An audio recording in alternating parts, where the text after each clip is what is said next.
So at this point, you will have created your final artwork with fields showing perspective, large flowers getting smaller in the distance, with vertical stems and horizontal furrows in between.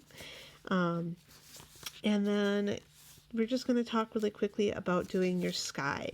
So some things about successful skies is that if you have a material that can create color seamlessly, like chalk pastels, I might recommend using a material like that.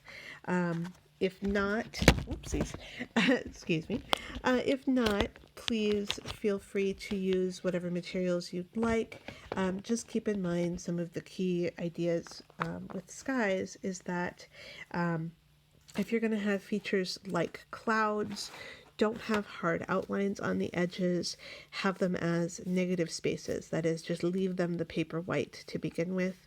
If you're going to do the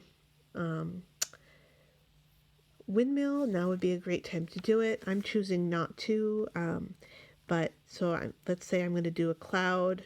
I might do a cloud like that using a color blue and then coloring outside of that shape. Rather than trying to use a pencil and having a hard outline and then coloring on the inside, it doesn't usually look as good. And then this is where you might use your 5th grade coloring technique. When you add your color with whatever material, just you want to color in such a way that you're not going to be showing the material lines. So you want to color softly and in little chunks at a time. So if you're coloring, just color softly. You don't have to press super hard.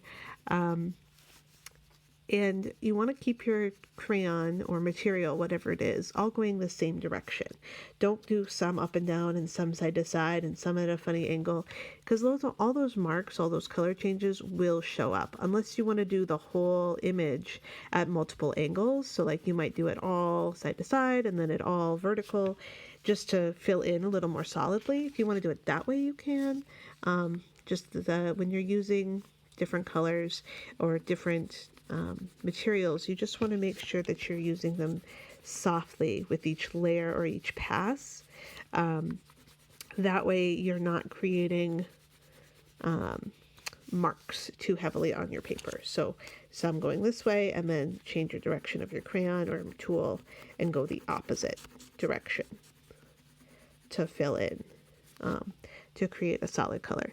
You can even use this technique to create like an ombre effect, where maybe you do it all with one color going one direction, and then you might decide to switch your color and use a secondary color just on part of the image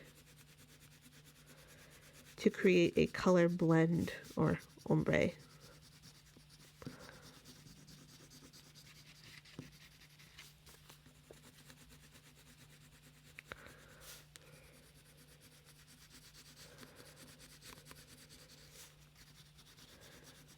So there, that would be my completed artwork. Then I might photograph this and call it done.